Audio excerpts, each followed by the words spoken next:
Martin Bakole took this fight last minute. He was never going to win. It was a very big ask. He did it essentially for the payday.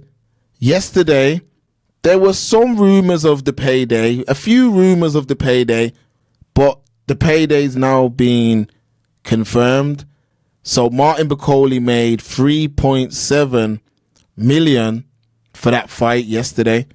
But the problem with that is, that after he pays his management team, after he pays, well, it's in Saudi. I'm not sure how the tax works in Congo/Scotland, because that's where he resides at. But what I'm getting at is, by the time he pays out his fees and stuff, let's be generous and say he walks away with £3 million. That's a lot of money.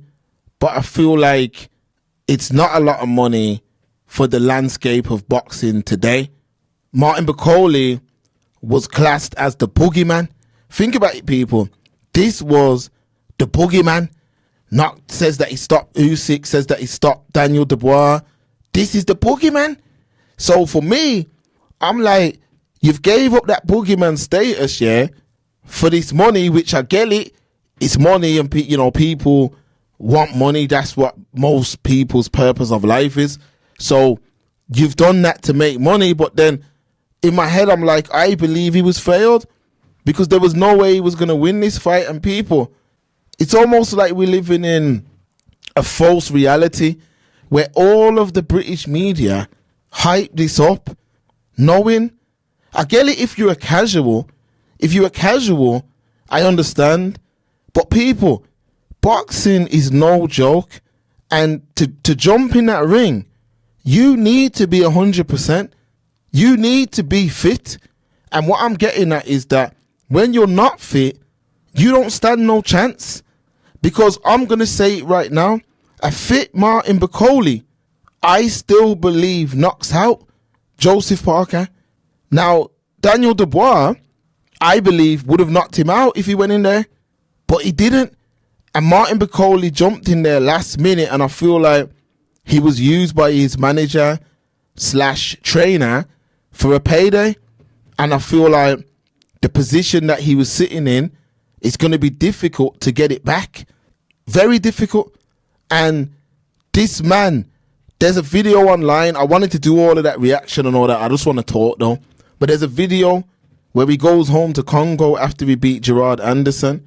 And people, he was given a hero's welcome.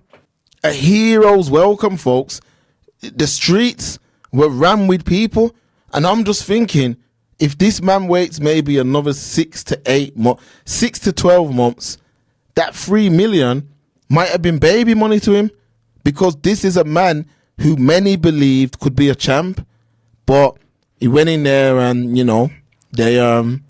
they tricked him out of his position, and now he's lost that boogeyman status. There's a lot of casuals who are overselling Joseph Parker, and the hype starts all over again. And I just don't like it, man.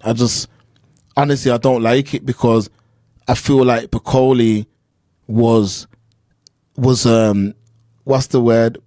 You can't call it bribed, but if you can think of a better word than bribed, but he went in there and, not only was it very foolish to put a fighter in there who's had no camp, but it was very foolish to allow your fighter to travel that distance with that lack of sleep and go in the ring and get stopped badly like that with a punch to the top of the dome. Billy Nelson threw the towel in, and the reason he threw the towel in is because he knew that what he was doing was very, very dangerous. Martin Bakole was stopped like that, and all of those Congolese people would have seen that, who is their hero. And I just believe that if he would have waited 12 months, that 3 million may not have been a lot of money to him.